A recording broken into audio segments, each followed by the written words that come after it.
give us the time, we give you the wine. Yes, that's right. As they've said, podcasting is old men talking and young men crying because the truth hurts, baby. Bang. Bam. Two Noobs Talking coming at you. Episode 141. Holy sugar tits. Wow. Over We here. didn't even rehearse that. Exactly. Over here, this is just John Tracy. Over here, this is Much Matt Craig.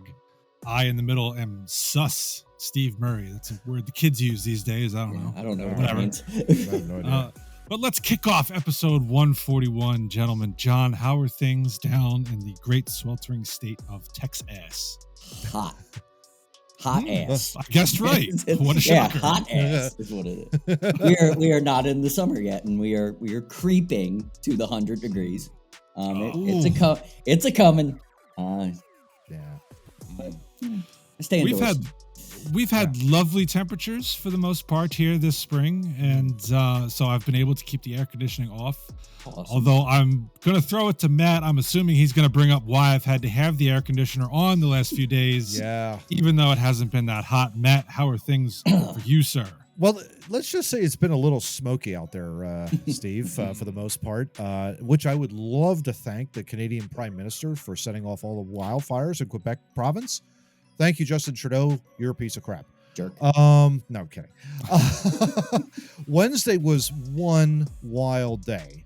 I don't think I've ever seen anything like that, Steve, to be perfectly honest, up here in the Northeast. To see that, it was eerie. It was weird. It felt weird. It felt like you were in a fire pit up here. I mean, I don't know what else to really describe it as, but it was like, I hope I never see something like that again in a very, very, very, very, very long time. I don't know about you. It was same. So might as well get to it. I've got a Two Noobs special report Nice. to share about that. So here we go. Cue the music.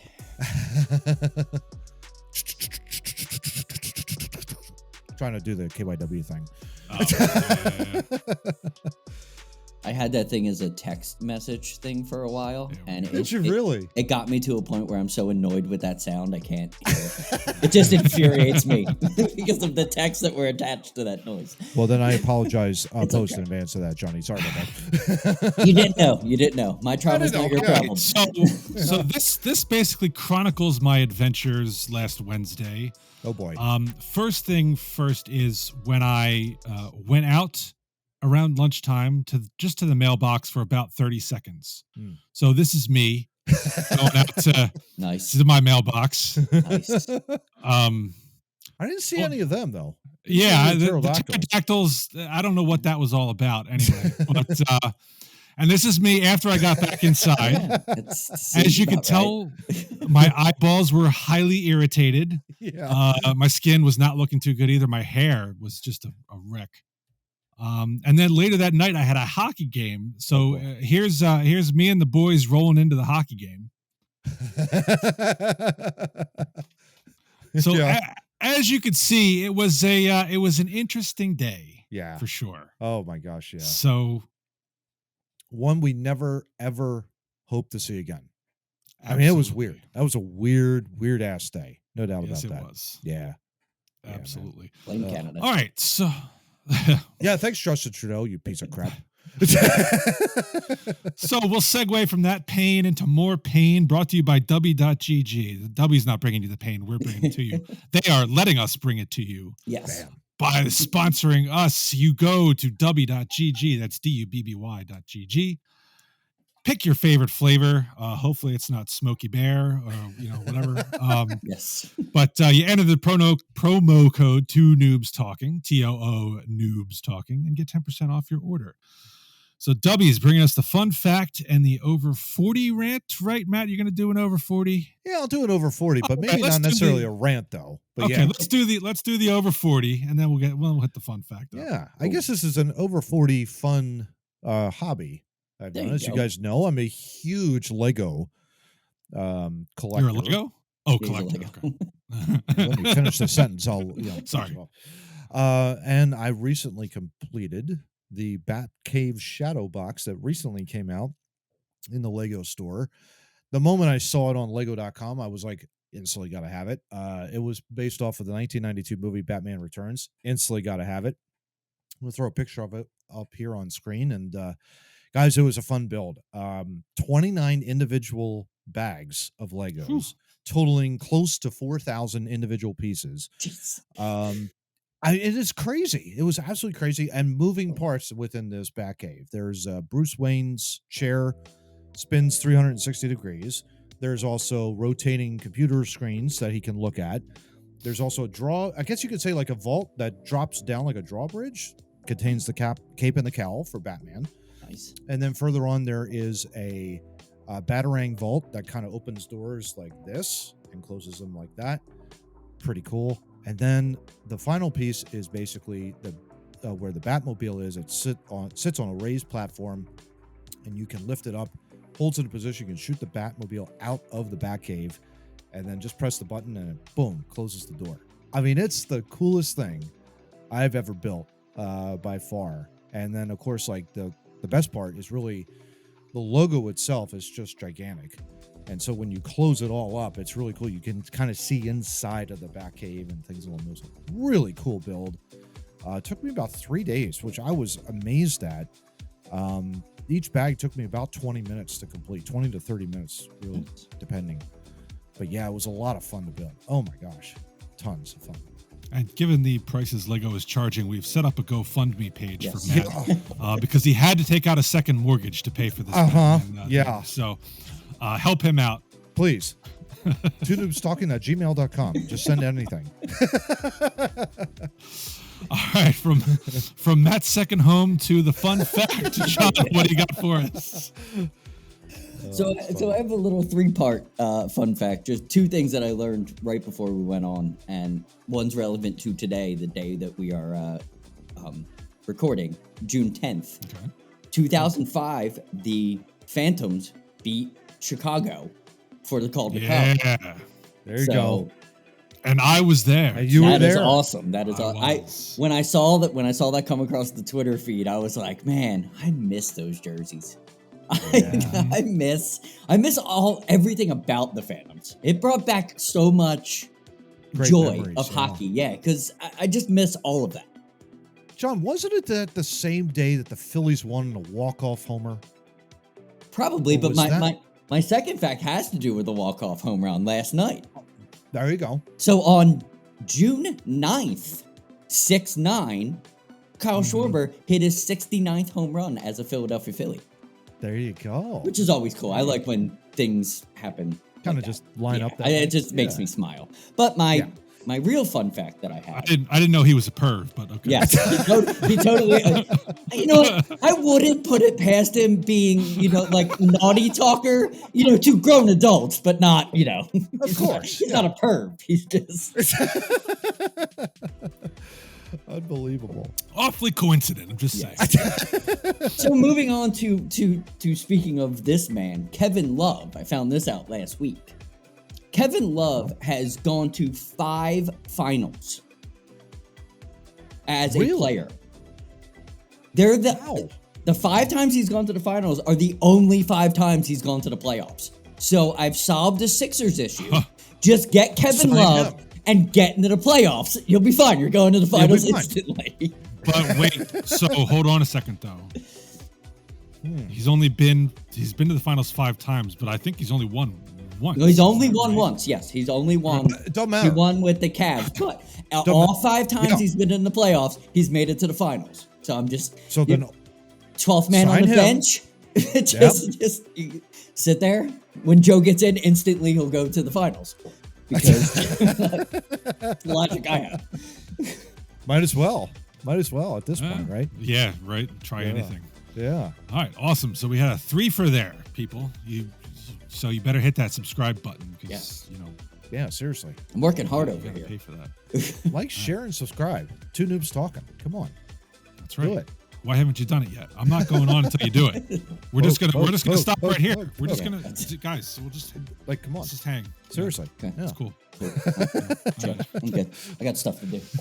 I felt you hit that subscribe button. All right, topic 1. Here we go. USA Today. Oh, bumping New York Times. Thank God. The crayon of the newspaper world, Steve. There you go. Well, we couldn't have the Times go 3 weeks in a row. That was exactly. silly. It's ridiculous.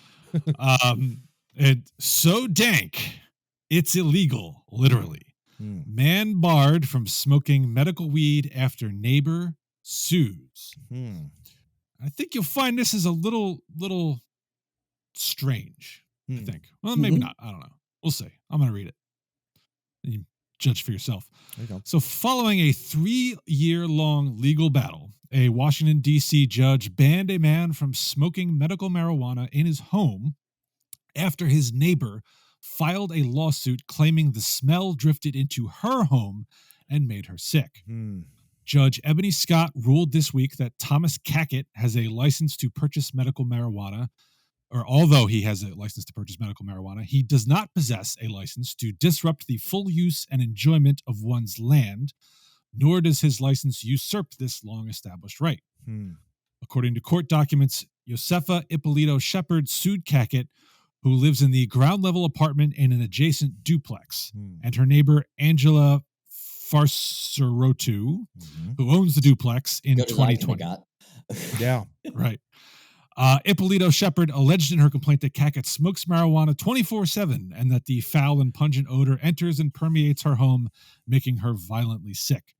The case was originally dismissed in 2021 when a judge found Ippolito Shepard failed to state a claim on the sole ground that smoking marijuana in one's home is legal in the District of Columbia and therefore cannot constitute an actionable nuisance. But a court of appeals reversed that dismissal, and the case was reopened last year, and obviously the decision has now come down in her favor. Matt, I'll go to you first. How's it sound? How's it smell to you? It smells pretty fishy there, Steve. No, I'm kidding. This is a tough one, to be perfectly honest with you guys. I've relatively recently, it seems like, with the use of medical marijuana as a way to kill off pain, from what I understand. I know Riley Cote, Nasty Knuckles podcast, advocates for it. He's big into that as well. And I don't doubt that. I think does it benefit? Probably. But I know that I have been in a home once before. Like, one of my friends years ago smoked marijuana, and it is one of the more pungent cigarette, odors that you could possibly smell. It's not pleasant. It's very sweet. It just doesn't, it's not like a regular cigarette smoke or even cigar smoke. Cigar has a very distinctive, odor to it, which I can tolerate. Most people can't, but I can tolerate that. Yeah, that's hard for the most part. This is, if he's smoking in there 24/7, that's a problem, I think. I think if you're lighting up all the time, that's a bit of an issue there, and I'm not so sure that's really a medical use for if you're using it all the time. There's something going on there that's a little fishy, well, to say the least. But yeah, the 24/7 may have been an exaggeration. I think so too. Yeah. Continuing on in the article, Cackett, a restaurant manager, testified that he smokes medical marijuana 2 to 3 minutes per day to help him sleep and alleviate pain caused by various health problems. He told the court he smokes outside on the patio to abide by a no smoking clause in his lease, but that Farsarotu allowed him to smoke inside when the weather is bad. Scott ruled that Cackett had created a nuisance, but stopped short of awarding damages to Ippolito Shepard because she failed to provide medical evidence proving the marijuana smoke had made her sick. Scott barred Cackett and anyone who visits him from smoking or burning marijuana in any way that emits an odor at his home or within 25 feet of Ippolito Shepard's home. Since filing her lawsuit, Ippolito Shepard has gotten messages from many other people in similar situations. She stressed that she supports the decriminalization of marijuana, but hopes to advocate for legislative changes that would allow others to resolve similar situations without having to go through the court system. So, John, when we talked about this in pre-production, leaving aside the legality of medical marijuana or recreational or whatever, the idea of this was something that somebody was doing within the privacy of their home, and now they are prevented from doing it, but because it was intruding on someone else's home. How do you see this decision? Was it a good decision or not? It's a good decision because he can't smoke marijuana and affect somebody else. That is not, but whether it's medical or not, he's on the patio, blows into a window, makes another person miserable. So I agree with that ruling. They could have come up with, it didn't bother the person who rented him the place that when the weather's bad, you can smoke inside. Why can't he just smoke inside or smoke in the basement or somewhere? Maybe go out front where it's not like, I don't know why they had to go to court. Can't you just can't you figure this out and not be a nuisance to somebody? Because to me, that's what this is more about. It's not having the common decency to not light up right there where it's going to affect someone. I know there's she might live really close, but can't you go to the park? Other side of the Can't you go for a house. walk? Yeah. Like someplace else. Yeah. Right. Yeah. If it's really 2 to 3 minutes a day, yeah. take a stroll. Yeah. Really? Yeah. I would agree with that. I'm with Matt. I mean, I've smelled that before. It stinks, and cigarettes stink, and cigar smoke stinks, and other garbage, John, stinks. Lots of things stink, and if you are doing something that is causing that odor to go into somebody's house, I don't care if what you're doing is technically legal. Yeah, it's if illegal. you're affecting someone else's enjoyment of their house, making them sick or not. Yeah. I don't want to be smelling that crap in my own home. That's intruding into my home. Yeah, agreed. I think that's probably and the problem too is we're talking about a duplex and or a condominium, something along those lines, guys. In that regard, so people are living one on top of another. And I know, like in my condo here, there is a no smoking policy. The only time you do smoke, it's outside on your patio. That's it. No, nothing indoors, none of that stuff, because it does. Like, you smell it if it's indoors. You don't smell it as much outside in that regard. I don't know if anybody in my association, though, that has ever been, like, let's just say, using medical marijuana in around the entire complex. I've never smelled it or anything of that sort. But, that's, I think, a large part of the issue here, too. The fact that there's a duplex, to me, says, okay, there's got to be something within the bylaws of that property that has to come to some sort of a resolution. Either there's got to be a designated area away from the duplex that says, okay, this is where you can smoke, like in a gazebo somewhere. If it's raining, you can go there. Something like that, where I think if a duplex or a condominium association can build a common area where you're away from everybody and you're able to go and just congregate there, perfectly fine with that. I think the issue, that's really, I think, where the resolution comes in. Yeah. Yeah. Well, I mean, the indoor smoking bans are more because the smoke gets into everything. Yes. And you're going to damage the property because now your walls are going to start smelling like smoke. Yeah. I mean, that's the main reason for the indoor ban. Yeah. But I've got firsthand experience with this. When I first moved out of my parents' house, I was living in an apartment. I was on the second floor, and the neighbor below me would go outside because they couldn't smoke inside. They would go outside to smoke a cigarette. Yeah. And that blew into my apartment immediately. Constantly. It does, yeah, it sure does. Yeah. So I can sympathize with this woman. But I agree. A gazebo, a common area like that, away from where it could be. I mean, it's one thing to be walking down the street and you pass through it. That's that is what it is. But yeah, that is what it is. That is what it is. But when it's actually coming into your living space, that's where I would have a big problem with it. Yeah. Exactly. Johnny, you live in an apartment complex, right? In Texas. Is that the same deal for you? Completely non-smoking. You can't even smoke on the grounds.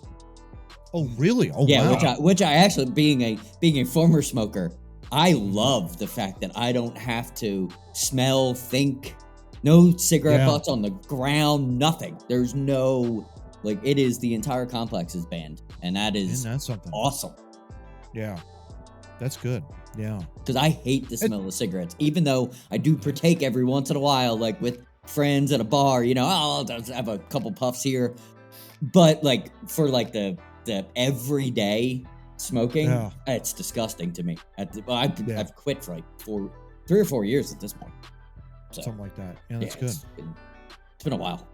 But I think also in pre-production, we talked about the larger issue here of, you know, I'm going to do what I want for myself. Yes. Everyone else be damned. And this just, you know, I can sympathize with the guy. He needs, you know, medical marijuana for pain relief. It's not ideal to me, but it seems better than opioids, for God's sake. Yes. Yes, sir. But, you know, to have to go through a legal battle because he refused to not go somewhere to smoke it that wouldn't impact others. I mean, we talked about examples of just loud music. Yeah. You know, I think we've all experienced that. You know, 11 o'clock at night, somebody's being a little too loud. Yeah. It's pretty annoying, and it's preventing you from sleeping in your own house. You know, that's a bit of an issue. Yeah, no doubt. We live in a society, people. Really, I would have never guessed that. I don't know. Not by half these lawsuits. I wouldn't have guessed it. It's a society that people get along. Yeah.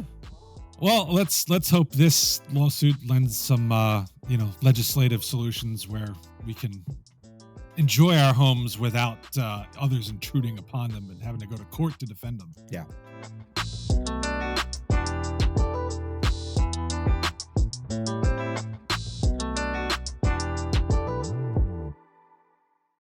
All right, that's enough of that. Yep. Going into topic 2. SoFi. Title: Meet Passkeys, the internet's new security system. Uh-oh.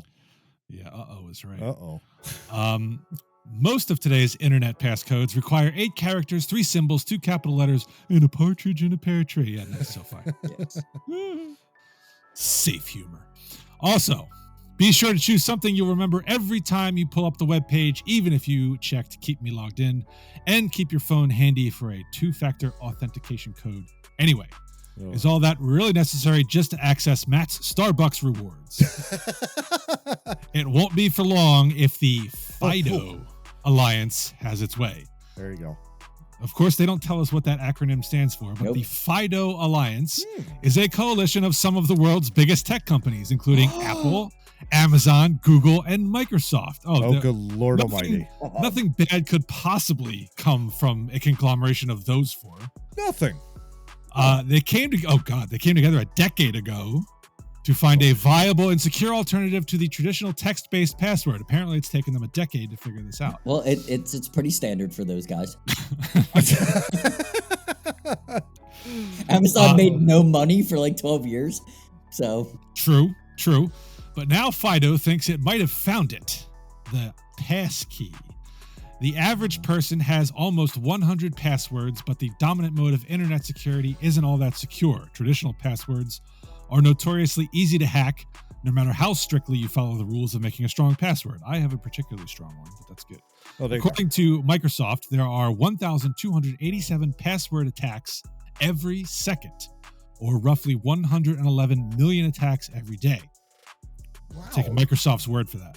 Yeah, I'm not taking Microsoft's word at all. The major tech companies of FIDO are in the process of building infrastructure that uses your biometric information to protect your online information, rather than a random string of words and numbers. No, thank you. Passkeys work by saving your biometric data, like your face or fingerprint, to your device. You'd then be able to use said date to securely log in on any website or app. Nope. Oh, data. Typo. SoFi. Get with the program. You could then be able to use said data to securely log in on any website or app. Love it. Imagine using Apple's Face or Touch ID to also log into your email, banking app, and favorite social media channel. That is what FIDO hopes to accomplish. Gentlemen. No. You're willing to accept giving Apple, Amazon, and others direct access to your biometric data in favor of removing passwords? John, you are the least secure person on this planet. Yes. I'll turn it to you first. No, I do not trust these people. I do not. And then none of them. those shiesty individuals in all of those. No. Now, Jeff Bezos can't have anything from me. And he's teaming up with friends of Bill Gates. I don't trust it at all. Do not trust it. No, I don't think I understand you need a password. Like your work computer, your maybe your laptop that has banking information on it, you need a password. But are you really, really like everybody in your house is gonna break into your stuff? Like, I think it's more back-end password stuff. Like my laptop shouldn't be able to get hacked on a local Wi-Fi. Why aren't they working on that? But instead of let's put your thumb on your device to make it easier for you, and then we get more information from you because we're not allowed to just record it now. You have to give it to us. That's what I think about it. I think they should be focusing on the back-end security, not this BS, because this doesn't make any sense. Full disclosure, John just needs to swipe his phone to get into it. Matt, are you protecting your Starbucks gift rewards account? There he goes. Are you protecting your I lost my train of thought. Are you protecting your Starbucks rewards account with biometric data, or are you just going to go the traditional password? I actually do use multi-factor authentication. I actually do that. Basically for, what do I do it for? I do it for my banking information. And that's pretty much it. Everything else, not so much. It's just a regular password. Although there's always that, maybe for something that's so service-oriented industry that requires it or something like that, I would go along with it. If there's any extra step I do, want to take to do it, I do it. That kind of a deal. But definitely for banking information, anything related to finance, credit scores, whatever the case may be, I will definitely use that. And that has proven to be very effective. You talk to any IT personnel out there, and they're gonna want you to do that in that regard. Where I don't agree, and I agree with Johnny on this, is to be able to use, let's just say, your thumbprint or your face or something along those lines that, hey, I can log in and all that kind of stuff. And I'm not a big fan of it. I understand the need for it, but I'm just not a big fan of using your own identification, your thumbprint identification to unlock whatever it needs to be unlocked. I get a sense like if I'm knocked out, then someone could use my thumb to like open up my cell phone, and then all of a sudden it's like I'm logged in, something like that. I pass on that. I'm envisioning more like a Mission Impossible type of thing where they get your thumbprint, and then Jeff Bezos prints out a fake thumb and puts it on his thumb, and he's going in. And the Mythbusters proved that can happen. So I mean, they did. They did. And Bezos would be the one to do it personally. He's crazy. No question. Yeah. No question about it. Yeah. Anything that involves like the big giant corporations, and I think that's really the big red flag here. Yes. Your Amazons, your Googles, your Apples, whatever the case may be. No. Absolutely not. No. Not for them. You haven't done anything to prove to us that you're on the up and up. So just creating this is no. To me, I mean, ultimately, whether you're using a thumbprint or facial recognition or something, there's still data being sent somewhere. Captured. So it's not like hackers in the future aren't going to be able to somehow replicate the data. I mean, true, it's going to be way more complicated than figuring out the combination of 1, 2, 3, 4, 5. Right. But or password. Yeah, exactly. Admin. But you're still talking about data that could be replicated in some fashion. Yeah. Including, you go out in the world, you leave your fingerprints on everything. Yeah. I could set up a camera, catch a picture of your face, and maybe I can replicate your face that way and be able to input the data into your Amazon account and buy whatever it is you buy. Fill in the blank, light bulbs. Yeah, exactly. Yes, it's probably a step up from passwords, but if you're smart about your passwords and you do multi-factor authentication when it's important, and you don't use the same password for every website, you should be fine. Also important. Yes. You should be in pretty good shape.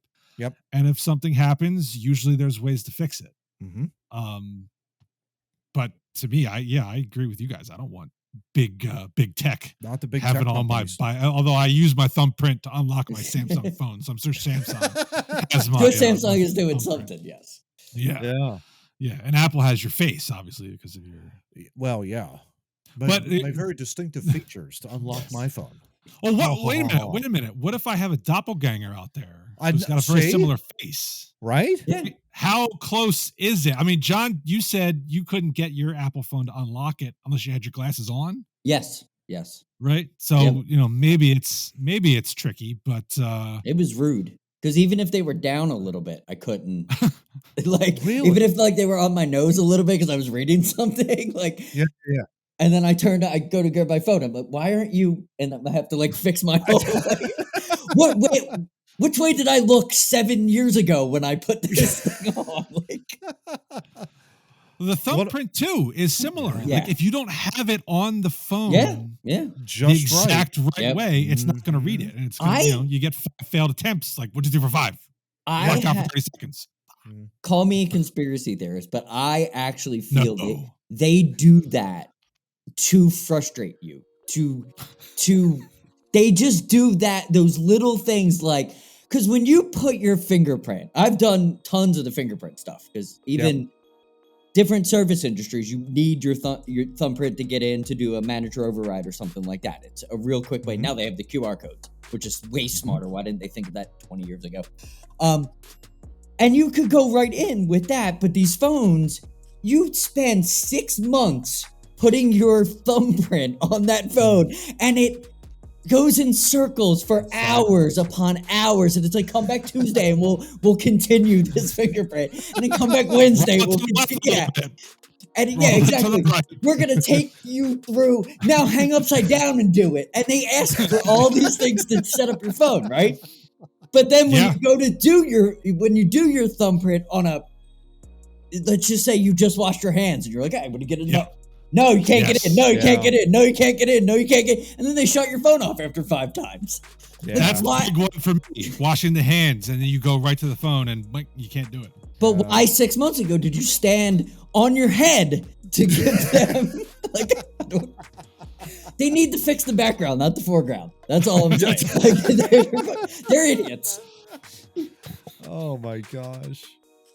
Yeah, It's definitely one, I think, that if the big tech companies weren't involved in something like this, guys, I think we would feel a little bit easier about it. But because if it was the government, sure, let's do it. If it's the government, definitely the government will stamp definitely Homeland Security on that. I'll do no.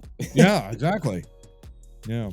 Well, I mean, government's already trying to get big tech to hand over data, so why wouldn't they choose the biometric data as well? Yeah.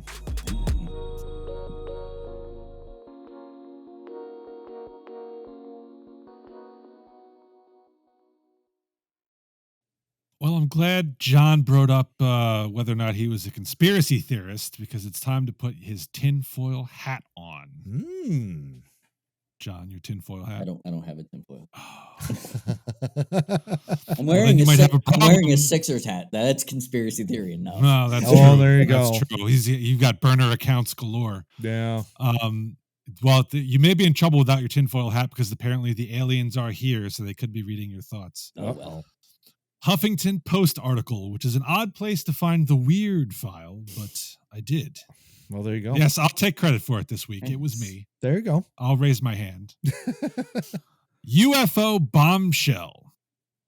U.S. intelligence whistleblower says feds have intact craft. Uh-oh. A whistleblower who served in the U.S. military and in several intelligence roles says the federal government has multiple craft of non-human origin and has been working overtime to cover it up. These are retrieving non-human origin technical vehicles. Call it spacecraft, if you will, non-human exotic origin vehicles that have either landed or crashed, David Grush told News Nation on Monday evening. In some cases, agents found more than just vehicles. Dun, dun, dun. Earlier in the day, the debrief reported that Grush has told both Congress and the U.S. Inspector General that this information was illegally withheld from lawmakers who have recently held hearings on UFO activity. Grush, who saw combat in Afghanistan, served several roles in the U.S. intelligence community and was the National Reconnaissance Office's representative to the UAP Task Force, that is Unidentified Aerial Phenomena, which is the government preferred term to UFO. He told the debrief the U.S. government and its contractors have been retrieving material for decades. The material includes intact and partially intact vehicles, he told the website, which said the objects were analyzed and determined to be from non-human intelligence, whether extraterrestrial or unknown origin. He said he is already facing retaliation and has hired an attorney as he seeks whistleblower protection. Matt, does this gentleman's background lend any credence to what he is saying? Because this isn't the typical Kansas yokel here. No, it is not. That is true. And maybe there's some credibility here in regards to this. I would love to know what kind of information he has seen. But I know that this is probably highly classified material. And we will not see the lights of this probably within the next at least 10, 15, 20 years, because they will want to clamp this down. And by they, I mean the government will clamp this down. Yeah. The big they, capital T. Yeah, they. Facing retaliation is my big question mark. Who's coming after him? That's my question. Men in Black. Yeah, maybe. Tommy Lee Jones on the case, Will Smith on the case. I don't know. But then again, we need Will Smith. I mean, we need Will Smith to kind of figure this out, because like he was able to, and Jeff Goldblum, like seriously, we got to get him on the case, to sabotage, whatever mothership is coming after us. I don't know. It's like unbelievable. It's also like, I think further on the article, it's backed up. That defense contractor, I think later on in the article, right, Steve? I think there's something. Yeah. So moving on here, Grush's claim is backed up by reports from others, including a defense contractor who the New York Times reported in 2020 had briefed Defense Department officials on a range of discoveries, such as items retrieved from, quote, off-world vehicles not made on this earth. It also comes amid a remarkable period in which the U.S. military has for the first time admitted to encounters with objects that seem to defy known technology. In a 2014 incident, a Navy Super Hornet pilot almost collided with an unidentified flying object during a mission near Virginia Beach, Virginia. Footage from 2015 shows two Navy pilots tracking an unidentified object flying off the East Coast. Another clip released in recent years shows that what has come to be known as the Tic Tac, or a craft that resembles the minty candies flying off the coast of California, in footage first revealed by Tic Tac, in 2017 by New York Times and the Washington Post, not by Tic Tac. It was just a publicity stunt. Grush told News Nation the feds have known about all this for decades and have been lying to the public about it. Surprise, surprise. There is a sophisticated disinformation campaign targeting the U.S. populace, which is extremely unethical and immoral, he said. John, do you believe in this? Yeah. I think he's so vague that it could be something that fell out of the sky. Are there underground bunkers with active aliens, all the crabs, and we're learning all the technology from them, and this is how Apple has... No. But could they have something being as vague as this guy's being? It doesn't have, it's not man-made. Like, okay. Well, that's the problem for me. That's the problem for me. If he actually believes something, why not come out and give a specific example instead of talking in vagaries of, they've been collecting it for decades. But all right, well, clearly you want to spill the beans. Let's spill the beans, dude. Let's do it. You would not want to be in a society where your government didn't collect this information over decades. I'd feel unsafe. They're just like, oh, fuck it, kick the can. We don't need it. Like, I'd rather them do something about it. And I don't feel like they need to tell me everything. So I'm sure I've on Rogan's had a couple people on that guys in military planes that have seen things. They can't really they can describe it a little better than this guy, but I'm sure there's stuff out there. I don't think we're solely alone in this world. Something has to, something has to. And if my government is looking at it or has it not telling us, I'm not really that butthurt about that. If you're going to whistleblow, stop using standard words like whistleblower or afraid for my life. You're saying the same thing everybody else is saying, but you're not telling anybody anything. Mm-hmm. This is exactly how the TV shows go. It's like, I've got evidence that the government is collecting materials from outer space from alien craft. Yes. They're going to get me. And then they get them before they get the evidence out. Yeah. Yes. So why not, instead of doing the preface, which is going to get you killed, just give us the good stuff.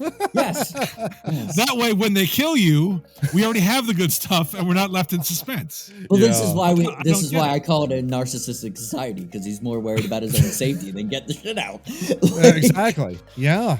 You're not a whistleblower if I don't get any information. By the way, when Steve becomes president and I start making laws, you can't call yourself a whistleblower if you don't give us information. I think what also doesn't help. You're just a whiny dude that knows something. Yeah. But guys, what also doesn't help is the National Enquirer. I mean, you know what I mean? Like having those types of, fantastic, like, oh, this guy was visited by UFO and these flying aliens. That's the problem that I'm running up against with all of this. Is it another conspiracy theory that is going to be poo-pooed off to the side because it's a National Enquirer story? You've seen that in the supermarket. Well, we've been groomed to think we've been groomed to think that way. And yes, I totally understand this dude has credentials. I would love to hear the whole story. But what he's giving me now, I'm not that interested in. Right. I'll sit there and read. I'll read 14 pages. Just get it out there for me. I have no problem. Give us the details, man. Yeah. Yeah, like spill the beans. Seriously. Like there should not be a serious pushback on all of this, in that regard, that he's threatened to lose his job or they're threatening to kill him or something along those lines, which I doubt they would. I mean, we're supposed to be in a representative republic. Well, and he's not dealing with Hillary Clinton, so he should be fine. Well, that's true. Well, so even though everybody probably thinks of the Men in Black as like Tommy Lee Jones and Will Smith from the movies, every time I hear the term, I think of an old X-File episode where there was a Man in Black who showed up. It was Jesse Ventura. Nice. Really? Yes, Jesse the Body Ventura, who tried to convince a gentleman that what you saw was swamp gas reflecting off Venus. And you know what? Mistake Venus for UFOs. When Jesse Ventura yells at you enough, he gets his way. You get the point across. Yes, absolutely. You do. Yeah, you do. Absolutely. Well, if this guy really wants the information to get out and not come from him, what he needs to do is have it put into a skiff. Let MTG look at it, because she'll go spill the beans on Fox News anyway. There you go. So that's how you take care of it. Yeah. Smart.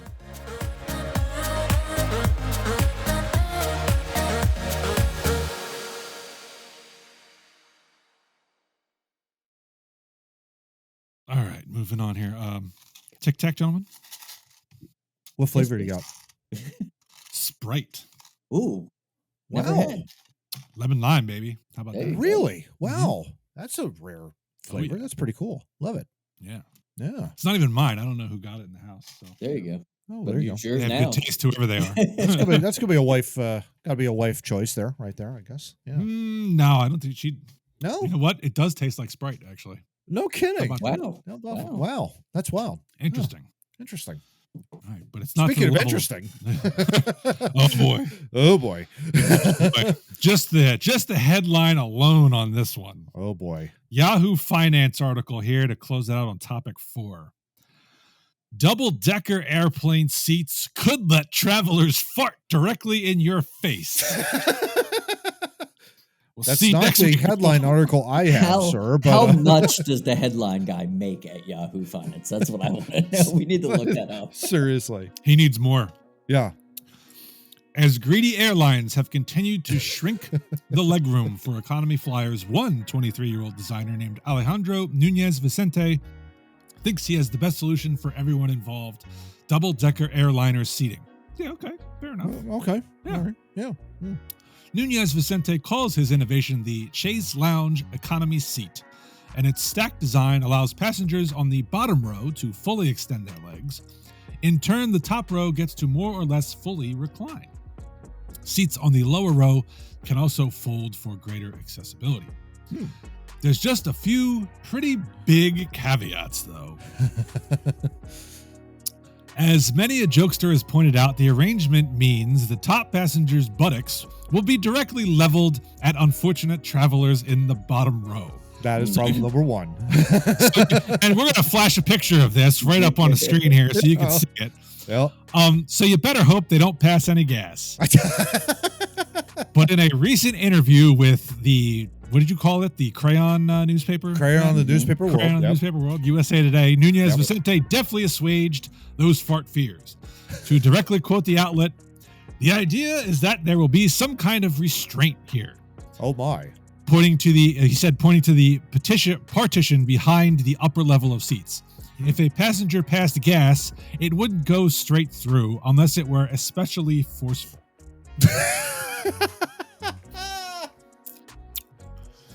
Yeah, I don't see that being rectified. But anyway, go on. Of course, that in and of itself would be a fantastic invention just on a regular, everyday basis if we could suppress farts, that are not especially forceful. Yeah. Although they haven't been around certain people after spicy food. John. Yes. Not to mention baked beans. Yeah. Your thoughts on this design here? Like, what the hell? This doesn't make me think that flying is going to be any more comfortable than it already is. This design, it's creepy. You don't like ass to face design? What the it's heck? just not like. I don't even want to have someone in front of me or back of me on an airplane. Just reorganizing them doesn't make it any better. Yeah. It doesn't. It doesn't make for. Then you got to get out. I don't see it. Yeah, you got to get out of that chair. Like, so I get that chair, right? So I get the fart. I get the fart in that person's face, but in boarding, then I got to jump down off of my own chair that you've designed for me, so I'm more comfortable. I don't understand. Yeah.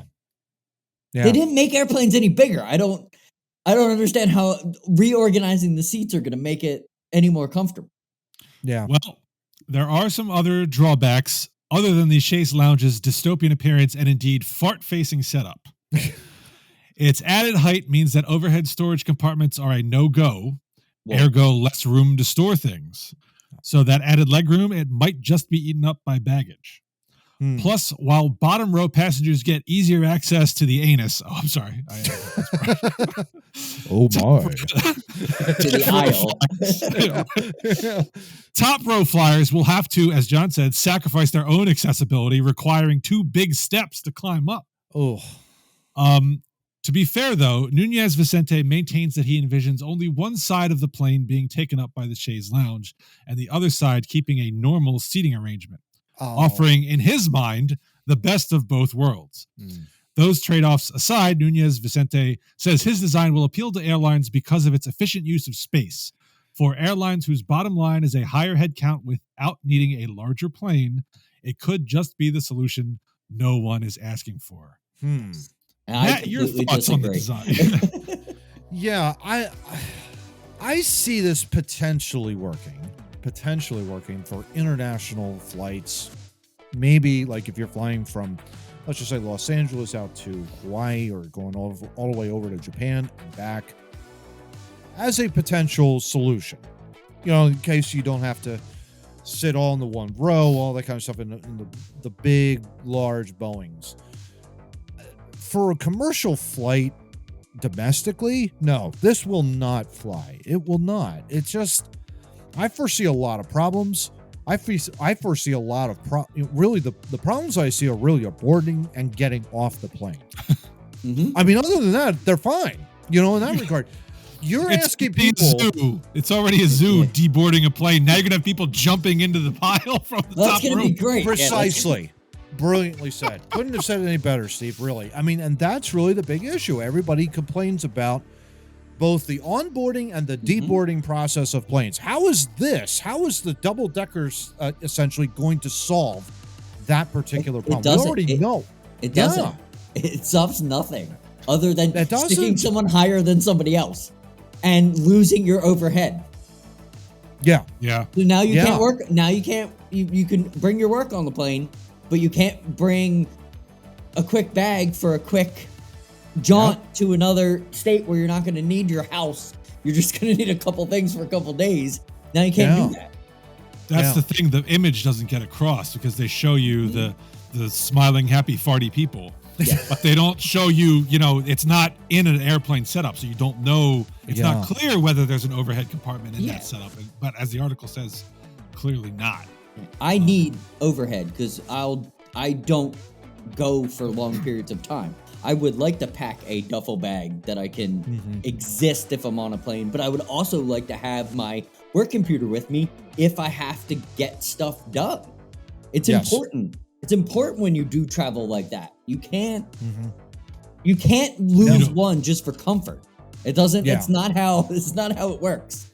Yeah, and again, I just don't see the benefit of this overall from a passenger perspective. You're talking, what if somebody has those seats up and it takes them a little bit of time just to get up and into that seat? That's what I'm concerned about. No seniors allowed. Yeah. Right? No senior is going to want to go up 2 flights of 2 steps to get above somebody. And then they've got to turn around. Then the deboarding process. Well, then they've got to watch their step. They have to turn around and go back down those steps. You're not going to take one step at a time to land on the floor of that. I just don't see that working. And if they have to go to the bathroom mid-flight, they're going to have to do it again.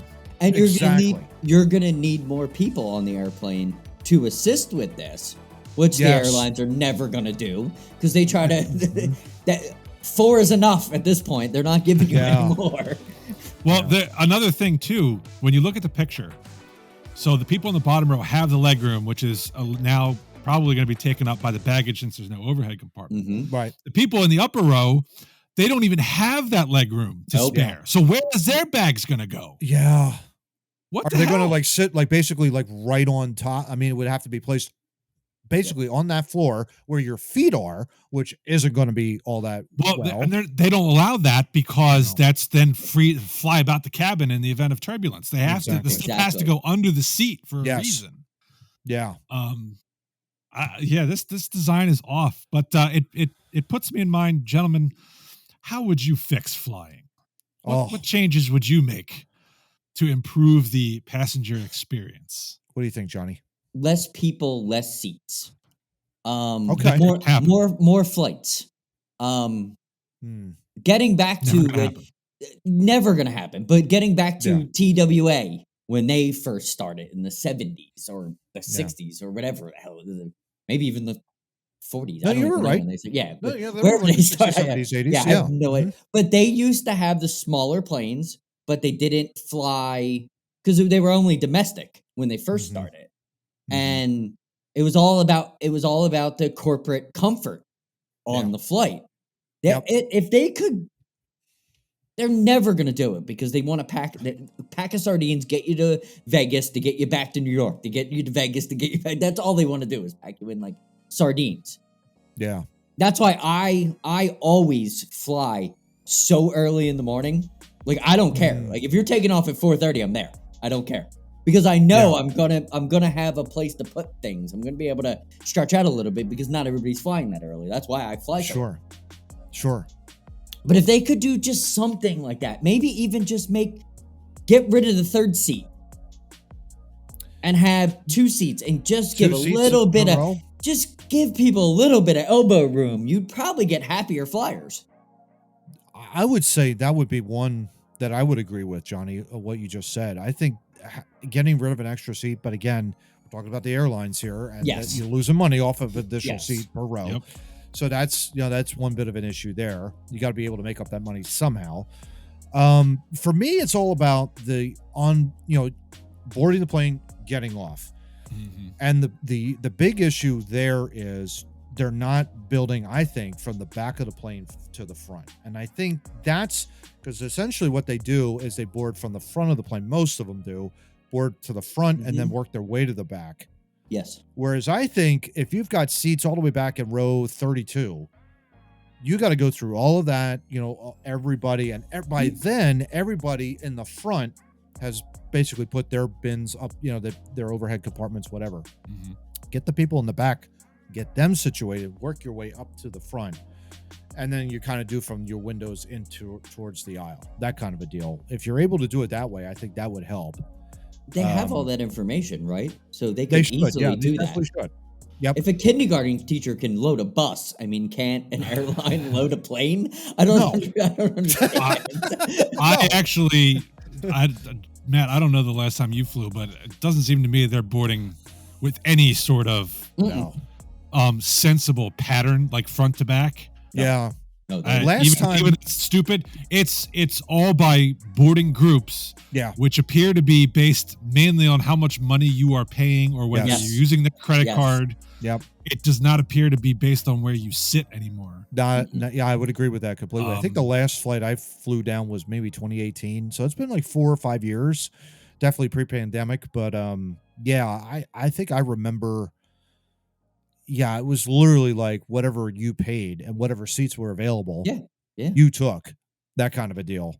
Mm-hmm. And so, that I would also agree with you on that point too, Steve. Yeah, I agree with you. The boarding processes need to be horrifically modified, big time. I think MythBusters actually showed they tested this. I believe the most efficient way to do it, I think, was actually do the window seats, middle aisle. And the aisle. Mm-hmm. Even that was even better than back to front. Yeah. Huh. But nobody's ever going to listen because it's screw the customer. When money's involved, I don't care about the people. John, you had an interesting stat for us. How much money did the airlines make combined last year? $29.9 billion with a B. Wow. They can well afford it. Absolutely. You think? Yeah. That's crazy. Wow. Let's just hope they don't use that money to install the ass-to-face double decker. Please don't. Oh my gosh. Oh man. All right. And with that fun imagery, we will conclude episode 141 of Two Noobs Talking. But before we sign off, we just want to say farewell to a legend. We lost last week, the Iron Sheik. Yes. Truly a national treasure, one of the great heels in the history of professional wrestling. Yeah. We love you forever, Bubba. Yeah. And we will, well, I don't know. He wasn't actually running the Twitter account. Maybe it'll continue. No. Hopefully. But just for that, fuck you, Hulk Hogan. You're a jabroni. I put you in the camel clutch, jabroni. There you go. All right. Oh my gosh. So does anyone have anything else they want to add before we get the heck out of here? No, hopefully not a double-decker plane. Going to make sure my fingertips are all ready to go for next week's episode for sure. There you go. I won't be here next week. Oh, revelation! Yeah. Matt's leaving. Matt's leaving. I'm leaving for Cooperstown, New York, seeing the Baseball Hall of Fame with the father on Father's Day. So that will be a ton of fun, considering the fact that he has never been. Wow. Even greater. Wow. Yeah. Wow. Amazing. Yeah. Great. Try to hold it down. I was there probably 30 years ago. Oh wow. Yeah. See if I can send a photo to you guys, maybe. Yeah, Please absolutely. Please do. Definitely do that. Absolutely. Please Yeah. do. But awesome. That'll be fun. John, you're stuck with just me next week. So Yeah, I'll try to be on my best behavior. Okay. I'll try. Well, we won't be together in person, so Matt doesn't have to worry about us exchanging blows. There you go. That'll be the important thing. Yeah. All right. So apparently you only get 2 of us for episode 142, but for this week, the 3 of us. Adieu. Till next time. Hey everyone, thank you so much for listening to this episode of Two Noobs Talking. Not only can you listen to our entire catalog here on YouTube, but you can also download us on your favorite podcast listening platforms, such as Apple, Google, and Samsung podcasts, along with iHeartRadio and others. Have a great week, and we look forward to delivering another episode of Two Noobs Talking. Take care.